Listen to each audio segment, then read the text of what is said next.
नमस्कार. कोण होणार महाराष्ट्राचा महावक्ता या स्पर्धेमध्ये मी सचिन श्रीपती परीट राहणार माझगाव या स्पर्धेमध्ये मी सहभागी आहे. व्यासपीठाच्या सिंहासनावर विराजमान झालेले अध्यक्ष महोदय वक्ते श्रोते, जगाला शांतीचा संदेश देणारा शांतीसागर महामानव यथागत भगवान गौतम बुद्ध, तरुणाच्या हृदयाची धडकन स्वातंत्र्याचा ज्वालामुखी छत्रपती शिवाजी महाराज, दीनदलितांना दुःखितांना जुधान देणारी महामानव विश्वरत्न डॉक्टर बाबासाहेब आंबेडकर, दीनदुबळ्यांच्या वेथांत्या वेथींच्या कथा लिखाणाच्या माध्यमातून चव्हाट्यावर मानणारे लोकशाहीर अण्णाभाऊसाठी आद्य माता यशोदा, जिजाई, रमाई, भीमाई यांना मी वंदन करतो. आणि आजच्या या व्यासपीठाला जो विषय मिळालेला आहे छत्रपती शिवाजी महाराज. 15/4/1644 रोजी छत्रपती शिवाजी महाराजांनी मावळ्यांना घेऊन त्या ठिकाणी रायरेश्वराच्या मंदिरामध्ये स्वराज्य स्थापनेची शपथ घेतली. येसाची कंक, नेताजी पालकर, मुरारबाजी हे असे मुठभर मावळे घेऊन त्यांनी स्वराज्य निर्माण करण्याची त्या ठिकाणी स्थापना सुरुवात केली. आणि त्याच वेळी येसाची कंक यांना कुस्तीच्या फडातून निवडलं गेलं. त्याचबरोबर नेताजी पालकर यांना उत्तम घोडेस्वार म्हणून निवडलं गेलं. आणि त्याचबरोबर मोरारबाजी देसाई दोन्ही हातामध्ये 2 तलवारी घेऊन शत्रूवरती तुटून पडणारा मावळा म्हणून त्यांना निवडलं गेलं. एवढं नियोजनबद्ध छत्रपती शिवाजी महाराजांनी मावळ्यांना घेऊन स्वराज्य स्थापनेची शपथ घेतली. त्याचबरोबर पन्हाळगडाच्या पायथ्याशी आज देखील पावनगड म्हणून आज आहे. त्या पावनगडामध्ये त्या काळामध्ये छत्रपती शिवाजी महाराजांच्या काळामध्ये तुपाची विहीर नावाची एक विहीर प्रसिद्ध होती. आणि त्या विहिरीमध्ये तूप कुजवलं जात होतं. आणि ते तूप त्या काळामध्ये घोड्यांना किंवा मावळ्यांना जर जखमा झाल्या तर ते तूप त्यावेळी लावलं जात होतं. एवढं नियोजनबद्ध त्या ठिकाणी छत्रपती शिवाजी महाराजांचं नियोजन होतं स्वराज्यामध्ये. आज जर बघितलं 25/11/1659 कोल्हापूर जिल्हा ताब्यात घेतला आणि 28/11/1659 छत्रपती शिवाजी महाराजांनी पन्हाळगड ताब्यात घेतला. स्वराज्याची राजधानी म्हणून त्या ठिकाणी रायगडाचा उल्लेख केला जातो आणि स्वराज्याची उपराजधानी म्हणून पन्हाळगडाचा उल्लेख केला जातो. छत्रपती शिवाजी महाराजांच्या काळामध्ये जर आपण बघितलं, दसऱ्याच्या शुभमुहूर्तावरती त्या ठिकाणी युद्धाला सुरुवात करायची. त्या काळामध्ये छत्रपती शिवाजी महाराज मावळ्यांना घेऊन 7 महिने ते लढाईवरती असायचे आणि 5 महिने मावळे त्या काळामध्ये शेती करायचे.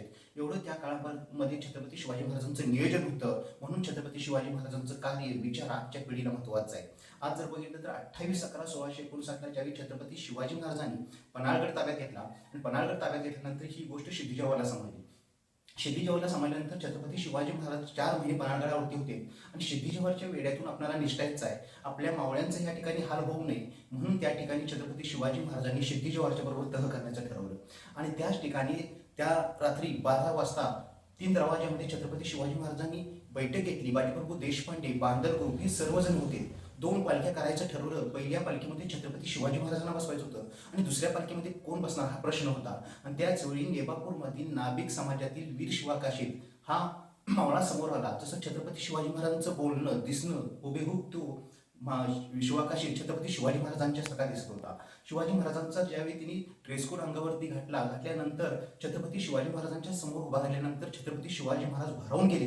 आणि त्याच वेळी छत्रपती शिवाजी महाराजांनी बाजीनं सांगितलं, बाजी शिवा काशीदांना खाली मावळ्यांच्या पाशी जाऊन त्यांना पानांचं वेळ द्या मावळ्यांना. म्हणून बाजी शिवा काशीदांना घेऊन त्या ठिकाणी मावळ्यांच्या पाशी गेले.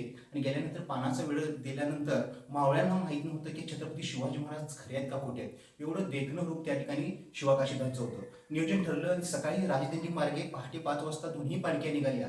आणि जात असताना बाजीनी राजदिंडीच्या त्या ठिकाणी पालख्या थांबल्या आणि बाजी शिवा काशीदांची गाळाभेट झाली. आणि बाजीने सांगितलं शिवा काशीदांना की तुम्ही तुमच्या वाटेने जा, आम्ही आमच्या वाटेने जातो. आणि त्या ठिकाणी ही आपली शेवटची भेट होते का काय माहीत हे सांगता येत नाही. आणि छत्रपती शिवाजी महाराज बाजीप्रभू देशपांडे हे विशाळगडच्या दिशेने गेले आणि शिवा काशीद सिद्धी जोहरच्या वेड्यापासून निघाला.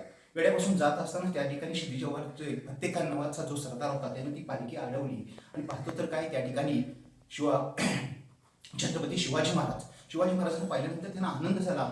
सिद्धी जोहरने सांगितलं की छत्रपती शिवाजी महाराज सापडले आणि त्यांना त्या छावणीमध्ये आणल्यानंतर दुर्दैवाची गोष्ट अशी होती की अफजल खानाचा ज्यावेळी वध झाला होता त्यावेळी प्रत्येकान त्या ठिकाणी होता. त्यावेळी त्यांना माहिती होतं की छत्रपती शिवाजी महाराजांचं बोलणं कसं होतं, छत्रपती शिवाजी महाराजांचं चालणं कसं होतं. आणि त्याच वेळी त्या सिद्धी जोहरांना लक्षात आलं आणि प्रत्येकांच्याही लक्षात आलं की हा कोणतरी भूरूप आहे. आणि त्या ठिकाणी कबरेची तलवार काढली सिद्धी जोहरच्या त्या ठिकाणी शिवा काशीदांच्या नरड्यावरती ठेवली आणि स्वराज्याचं पहिलं बलिदान त्या ठिकाणी गेलं. नदी नाल्याची सर सागराला येईल का, नदी नाल्याची सर सागराला येईल का, अनेक झाले राजा महाराजे, राजा छत्रपती शिवाजी महाराज पुन्हा जन्माला येतील का, राजा छत्रपती शिवाजी महाराज पुन्हा जन्माला येतील का. कशासी ही बिजवी डोळे उजळ तुझे हे भान, रात्रीच्या गर्भात असे उद्याचा उशीर काल, रात्रीच्या गर्भात असे उद्याचा उशीर काल. सरणावरती पेटतात आज आमची प्रेते, सरणावरती पेटतात आज आमची प्रेते, त्या प्रेतात नोटती भविक्रांतीचे नेते तुमच्यामधून निर्माण होत. जय हिंद, जय महाराष्ट्र.